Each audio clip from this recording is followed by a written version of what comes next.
Get a list of your customers for any annual period, biggest to smallest, no matter what industry you're in, and rank them by revenue.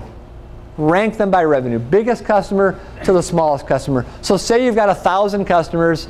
By the end of this ranking, you'll have numbers 1, 2, 5, 100, down to 1,000. What do we do after that? What we do after that is something we call the quartile analysis. What we have in the left columns, we have revenue. On the right column, we have cost. And then we list your customers 1 to 1,000, and we divide them by 4. So as I'm redoing this over here, I'll explain what I've just done. All we're doing here is we are taking your customers and we're putting them in this format that ranks them and divides them by 4. And the goal of this is to figure out what % of my revenue comes from each one of these quartiles.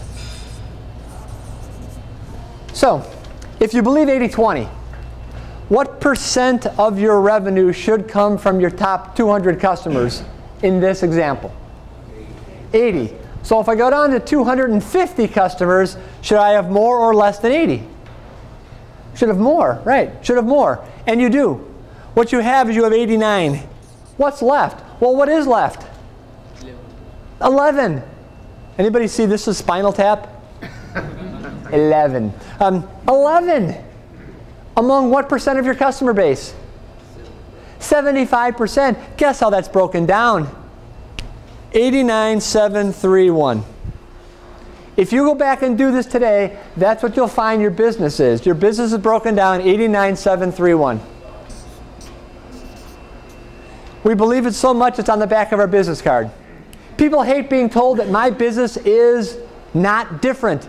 There's 3 things you must never tell me or Rich, because we'll prove you wrong. Here are the 3 things people always tell us. You don't understand my business. My business is different. 80-20 is not going to work here. Wrong, wrong, and wrong. How do we know that? 900 businesses in a row, plus another 200 since we retired. Your business isn't any different. Does your business have customers? Does it have products or services? It's the same as all of them. It's no different. It's a math problem. So now what jumps out at you? Look at those bottom 2 quartiles. Did you realize that? Did you realize that 4% of your revenue is half of your customer base and 96% is the other half? Did you realize that? Did you realize that half of your customer base drives 4% of your revenue? Did you know it? And now that you do know it, do you go, oh my goodness? Well, you'll say, oh my goodness, even more in a minute. Because the other column I've put up here is what I call the cost column. You can call it effort if you'd like. How do you think your overhead is broken down? This is not your direct labor. This is your overhead. Sales, marketing, finance, engineering. Here's how it's broken down. It's broken down 25, 25, 25, 25. Do you believe that? Yep. It is. It's broken down 25, 25, 25, 25. People don't believe that. People refuse to look at that and believe it.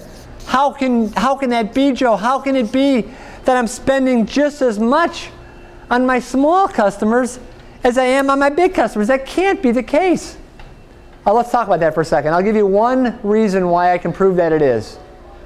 When the phone rings at your company, does it ring any differently for a big customer or a little customer, or does it ring just the same? Audience participation time. It rings the same. And when it rings, what are your people trained to do? The same thing. Give them what kind of service? The great service we can give. Because every customer is a good customer. No job too big or too small. We treat every customer like it's the only customer we have because, you know, we're morons.